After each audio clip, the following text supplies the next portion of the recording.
기독교 강요 2권 제9장. 그리스도는 율법 아래 유대인들에게도 알려지셨으나 오직 복음에 분명히 제시되셨음. 첫 번째, 동일하신 그리스도가 옛날에는 그림자로 지금은 빛으로 나타나심. 이미 옛날에 하나님이 속죄와 희생 제물들을 통하여 자기를 아버지로 입증하시고 자기를 위하여 택한 백성을 성별하신 것은 헛되지 않았다. 왜냐하면 그때 벌써 그는 지금 완전한 광채 가운데 우리에게 나타나시는 것과 동일한 형상에 따라 의심할 나위 없이 알려지셨기 때문이다. 따라서 말라기는 유대인들에게 자기의 죽음 이후 선지자 직분에 단절이 있을 것이므로 모세 율법의 주의를 기울이고 그것에 대한 열심을 다하는 가운데 끝까지 참으라고 명령하고 난 다음에 공의로운 해가 떠올라서 라고 바로 선포한다. 이 말씀으로 선지자는 율법은 경건한 자들을 오실 그리스도에 대한 대망 가운데 붙잡아두는 효과적인 작용을 함에도 불구하고 그의 강림으로 그들이 훨씬 더 큰 빛을 소망하게 될 것임을 일깨워준다. 그렇기 때문에 베드로는 지금은 복음에 의하여 밝히 드러난 이 구원에 대하여 선지자들이 연구하고 부지런히 살펴서 라고 전한다. 그리고 이 섬긴 바가 자기를 위한 것이 아니요 자기 시대를 위한 것도 아니며 너희를 위한 것임이 복음을 통하여 계시로 알게 되었나니 라고 전한다. 이러한 것들에 대한 가르침이 구약 백성에게 무용했다거나 선지자들 자신을 위하여 아무 이익이 없었다거나 해서가 아니라 하나님이 그들의 손을 통하여 우리에게 전해주신 보화를 그들이 소유하는 데까지 이르지 못했기 때문이다. 오늘날에는 그들이 증언한 은혜가 우리의 눈앞에 친숙하게 놓여 있다. 그들은 이것을 단지 조금만 맛보았을 뿐이나 우리에게는 그 열매가 더욱 풍성하게 부여되어 있다. 그리하여 그리스도는 모세가 자신에 대하여 증거했다고 선포하시면서도 우리가 유대인들보다 훨씬 더 많이 받은 은혜 분량을 찬미하는 의미에서 제자들에게 다음과 같이 말씀하셨다. 너희가 보는 것을 보는 눈은 복이 있도다. 너희의 듣는 것을 듣는 귀는 복이 있도다. 많은 선지자와 임금이 너희가 보는 바를 보고자 하였으되 보지 못하였으며 너희가 듣는 바를 듣고자 하였으되 듣지 못하였느니라. 하나님이 보기 드물게 귀한 경건을 지녔던 거룩한 족장들보다 우리를 더 낮게 여기셨다는 사실이 복음적 계시에서 적잖게 예찬되고 있다. 이런 생각과 조금 더 부딪힘이 없는 구절이 있는데 그것은 아브라함이 그리스도의 때를 보고 즐거워했다는 말씀이다. 비록 아주 멀리 떨어져 있는 것을 보았기 때문에 그 시야가 한층 희미했을지라도 아브라함은 선한 일이 일어나리라는 소망에 대한 확신을 지니고 있었다.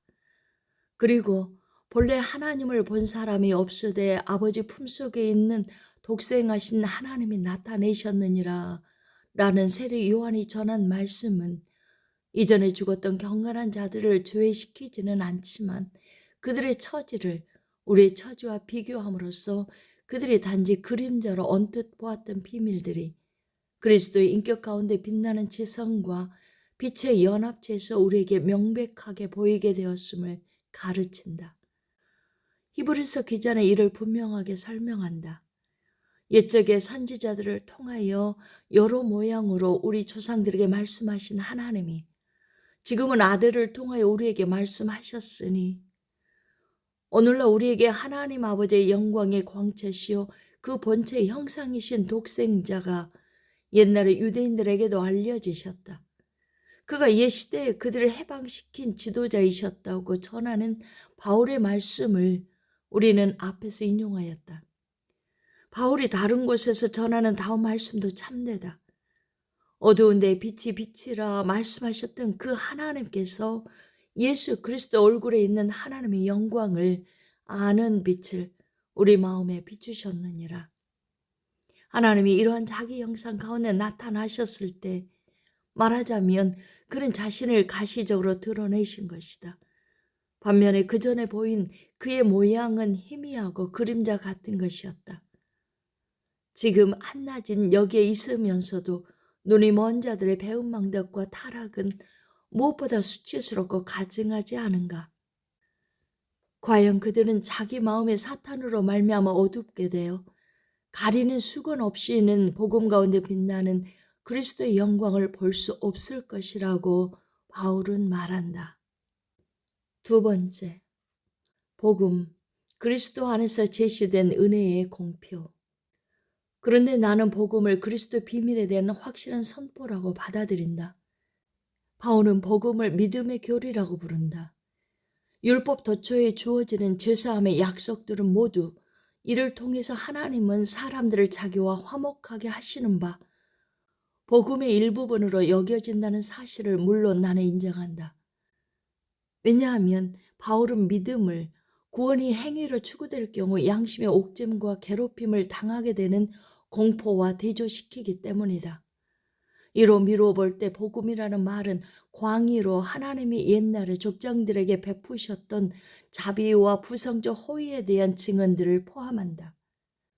그러나 그 탁월함으로 인하여 이 말은 그리스도 안에 제시된 은혜의 공표를 지칭한다고 나는 말하고자 한다. 이는 일반적으로 받아들이는 용례일 뿐만 아니라 그리스도와 사도들의 권위에 의지하고 있다. 그러므로 그리스도가 하나님 나라의 복음을 선포하셨다는 사실이 그 자신에게 돌려지는 것이 옳다. 과연 마가는 자기의 복음서 서문을 다음과 같이 시작한다. 예수 그리스도의 복음의 시작이라 이와 같이 충분하고도 남을 만큼 잘 입증된 사안을 더 많은 본문들을 모아 재차 설명할 필요는 없을 것이다. 그리스도의 나타나심으로 말미암아 복음으로서 생명과 썩지 아니할 것을 드러내신지라. 이 말씀을 통하여 바울은 하나님의 아들이 육신을 입으실 때까지 족장들의 죽음의 흑암 가운데 갇혀 있었다는 사실을 지적하고자 한 것이 아니라 복음에는 영예로운 특권이 있다는 사실을 강조하고자 한 것이다. 즉 하나님은 새롭고 비상한 종류의 사신인 복음을 통하여 자기의 약속을 성취하셨다는 사실과 그 약속의 실체가 아들의 인격 안에 존재한다는 사실을 가르치고자 하신 것이다. 신자들은 하나님의 모든 약속은 그리스도 안에서 예와 아멘이 된다는 바울이 전하는 말씀이 참되다는 사실에 언제나 익숙해 있다. 왜냐하면 그 약속이 그들 자신의 마음에 인침되었기 때문이다. 그럼에도 불구하고 그리스도가 우리의 구원을 위하여 자기의 육체 가운데서 성취하시고 생생하게 제시하신 모든 부분에 마땅히 새롭고 특별한 찬사가 돌려져야 한다. 이후에 너희들이 하늘이 열리고 하나님의 사자들이 인자 위에 오르락내리락 하는 것을 보리라 라는 주님의 말씀을 보자. 여기에서 주님은 족장 야곱의 환상에서 보인 사닥다리를 넌지시 비추시는데 그치는 듯 하지만 실은 하늘문이 열리고 우리 각자가 그곳으로 들어가게 되는 자신의 강림이 얼마나 뛰어난 일인지를 그 표지로서 드러내고자 하신다. 세 번째, 율법 아래서의 약속과 복음 아래서의 약속은 그리스도 안에서 하나임. 그러나 우리는 세르베투스의 마귀적인 공상을 조심하여야 한다. 그는 그리스도의 은혜의 위대함을 찬양하고자 원하여 마지못해 그것을 원하는 척하면서 약속들을 마치 율법과 함께 동시에 끝나기라도 한 것처럼 전체적으로 폐기시킨다. 그는 복음에 대한 믿음이 있기만 하면 일시에 모든 약속의 완성이 우리에게 부여되기라도 하듯이 그럴듯한 외양을 취한다. 마치 우리와 그리스도 사이에 아무 구별도 없다는 듯이 나는 그리스도가 우리 구원의 요체 그 전부를 어떤 것도 남김없이 성취하셨다고 앞서 일깨운 적이 있었다. 그러나 이는 우리가 이미 그리스도에 의해 분여된 은총을 모두 소유하고 있다는 것을 추론할 근거가 되지는 못한다. 마치 바울이 우리 구원이 소망 가운데 감추어졌다고 전하는 말씀이 그릇되기라도 하듯이 실로 나는 우리가 그리스도를 믿음으로써 그것과 동시에 죽음에서 생명으로 옮겨진다는 것을 인정한다. 그러나 우리는 이와 같이 요한의 말씀을 기억해야 한다. 우리가 지금은 하나님의 자녀라. 아직 나타나지 아니하였으나 우리가 그와 같을 줄을 아는 것은 그의 참모습 그대로 볼 것이기 때문이니. 그러므로 비록 그리스도가 복음 안에서 우리에게 영적인 은총의 현세적 충만을 부여해 주실지라도 그렇게 누림은 우리가 썩을 육체를 벗어버리고 우리의 앞서가신 그리스도의 영광으로 변화될 때까지 줄곧 소망의 보호 아래 감추어져 있을 것이다. 한편 성령은 우리가 약속들에 의지하도록 명령하시는데 성령의 권위의 통제를 받는 우리는 저 불결한 개가 짖는 소리를 무엇이든 다 침묵시켜야 한다.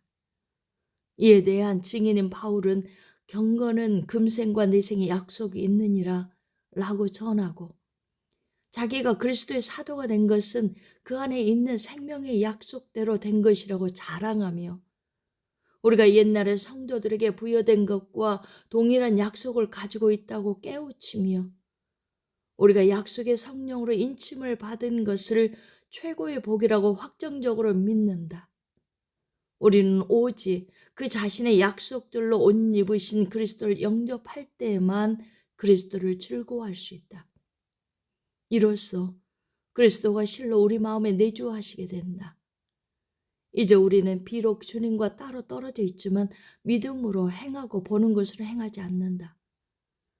이렇게 볼 때 하늘 생명의 완전함에 속한 모든 것을 그리스도 안에서 소유하고 있다는 사실과 그럼에도 믿음은 보이지 않는 선한 것들을 보게 되는 것이라는 사실, 이 두 가지가 서로 매우 잘 조화를 이룬다.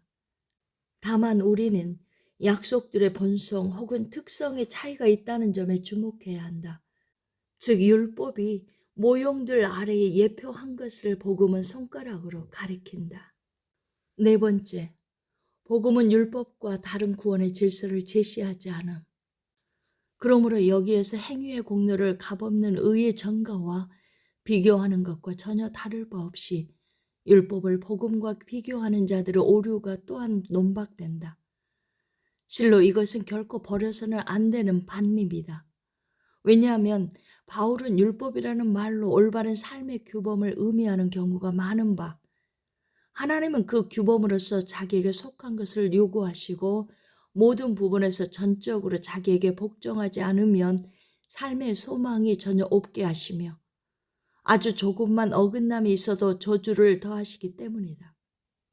바울은 율법에 대해 이렇게 전하면서 우리는 그 누구도 율법을 준수해서 보상을 약속받을 정도가 되지 못하기 때문에 값없이 은혜로 하나님을 기쁘시게 하며 은총을 통해 의롭다 여김을 받는다고 주장한다. 그러므로 바울이 율법의 의와 복음의 의를 서로 대조시키는 것은 정당하다. 그러나 복음이 전체 율법을 계승한 것은 구원의 다른 질서를 부여하는 방식으로 이루어지지 않는다. 오히려 복음은 율법이 약속한 모든 것이 유효함을 인준하고 증명하였으며 그림자들의 몸을 결합시켰다. 그리스도가 율법과 선지자는 요한의 때까지요 라고 말씀하신 것은 족장들을 율법의 종들이 벗어날 수 없는 저주에 매이게 하시라는 뜻이 아니라 그들이 단지 초보적인 것들로 훈련을 받았으며 복음적 교리의 높이에 미치지 못하고 그보다 훨씬 밑에 머물고 있었다는 사실을 지시하시고자 한 것이다. 그리하여 바울은 복음을 모든 믿는 자에게 구원을 주시는 하나님의 능력이라고 부른 후 곧이어 율법과 선지자들에게 증거를 받은 것이라고 덧붙인다. 그리고 동일한 서신의 말미에서 예수 그리스도를 전파함은 영세 전부터 감춰진 비밀이 이제 나타내신 바 된 것이라고 가르치면서 그것이 선지자들의 글로 말미암아 된 것이라는 설명을 덧붙임으로 그 성격을 규정하고 있다. 이로부터 추론할 수 있는 것은 온전한 율법에 관한 한 복음은 오직 선포의 명확성이 있어서만 그것과 다를 뿐이라는 사실이다. 그러나 그리스도 안에서 우리에게 제시된 측량할 수 없는 은혜의 풍성함 때문에 그의 강림으로 인해 하나님의 천국이 이 땅 위에 세워졌다고 합당하게 일컬어질 수 있다. 다섯 번째, 세례 요한의 사역. 세례 요한은 율법과 복음 사이에 서서 양쪽 모두에 관련된 중간적 직분을 지녔다. 그는 그리스도를 하나님의 어린 양이시며 죄를 속하는 희생 제물이라고 불렀다. 그리하여 복음의 요체를 제시했다. 그러나 그는 마침내 부활에서 빛난 저 비교할 수 없는 능력과 영광에 대해서는 드러내서 말하지 않았다. 그리스도는 요한이 사도들과 같지 않다고 하신다. 그 의미가 다음에 나타난다. 여자가 낳은 자녀들 중에 요한보다 큰 이가 없도다. 그러나 천국에서는 극히 작은 자라도 그보다 크니라. 여기서 주님은 사람들의 인격을 칭찬하는 것이 아니라 요한을 다른 모든 선지자보다 뛰어난 자리에 세우신 후에 복음의 선포를 가장 높은 지위로 격상시키신다. 다른 곳에서 우리가 보게 되듯이 그 선포는 천국을 통하여 표시된다. 그러나 요한은 자기 자신이 단지 소리일 뿐이라고 대답한다. 자기가 마치 선지자들보다 아래에 있듯이 하는 것이다. 이렇게 말하는 것은 가장 겸손을 보이려 함이 아니라 자기는 고유한 사자의 직분을 위임받지 않았으며 말라기가 보라 여호와의 크고 두려운 날에 이르기 전에 내가 선지자 엘리야를 너희에게 보내리니 라고 한 예언에서 보듯이 단지 시중드는 직분을 감당할 뿐이라는 사실을 가르치기 위함이다.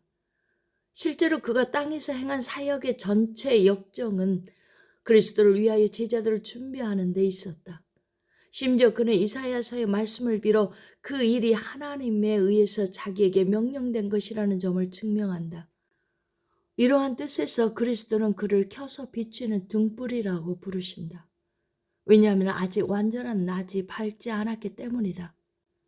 그렇다고 해서 이러한 사실이 요한의 복음 선포자의 수에 드는 것을 가로막지는 못한다. 왜냐하면 그는 이후에 사도들에게 계승된 것과 동일한 세례를 주었기 때문이다. 그러나 요한이 시작한 것이 사도들에 의해 더욱 자유롭게 발전적으로 수행되어 완성에 이르게 된 것은 그리스도가 하늘 영광으로 취해지신 이후였다. 아멘.